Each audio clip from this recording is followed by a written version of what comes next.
ചില ആളുകൾ പിന്നെ എന്താ കാര്യമായി പറയുന്നത്, നിങ്ങൾ ഇങ്ങനെ ചിലർക്ക് വലിയ വിഷമം എന്താ, ചിലർക്ക് എന്റെ പേരിൽ ഈ ഉള്ളവന്റെ പേരിൽ പ്രത്യേകിച്ചൊരു വിഷമുണ്ട്.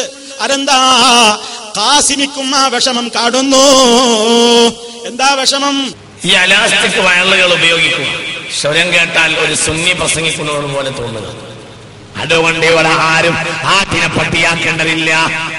അലാസ്റ്റിക് പോലെ നീട്ടി വലിച്ചിട്ട് എന്തെങ്കിലും വിളിച്ചു പറയുന്നത് കേട്ടിട്ട് അതാണ് സത്യം എന്ന് വിചാരിച്ചു പോണ്ട. ഇത് വസ്വാസാകുന്നു.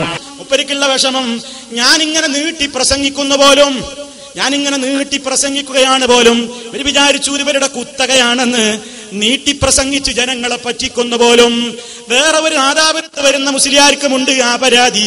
നീട്ടി മണിച്ച് ബാധുരം നെട്ടോളി എന്താ മൂപ്പര ബാധൂര്യ, മൂപ്പര് നീട്ടി മണിച്ച് ബാധുരം നെട്ടോളി എന്താ മൂപ്പര ബാധൂര്യ. ഇയാളിങ്ങനെ ഈ നീട്ടി പറഞ്ഞുകൊണ്ട് വിഷമിപ്പിക്കുകയാണ്.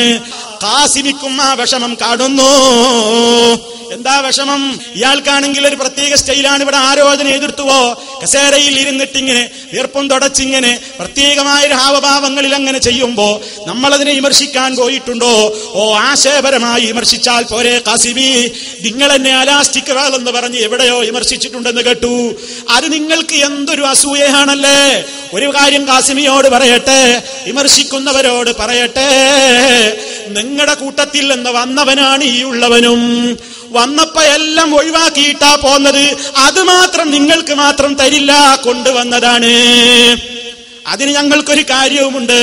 നിങ്ങൾ ഇതും പറഞ്ഞുകൊണ്ട് കുറെ പറ്റിക്കുന്നുണ്ട്. മനസ്സിലാക്കണം നിങ്ങൾ. എന്തിനാ പല്ലെങ്കിൽ അതൊക്കെ പറയുന്നത്? നിങ്ങൾ ആലോചിച്ച് നോക്കൂ, എന്തെല്ലാം വിഷയം നമുക്ക് വിഷയങ്ങൾ തന്നെ പറയാണ്ട്.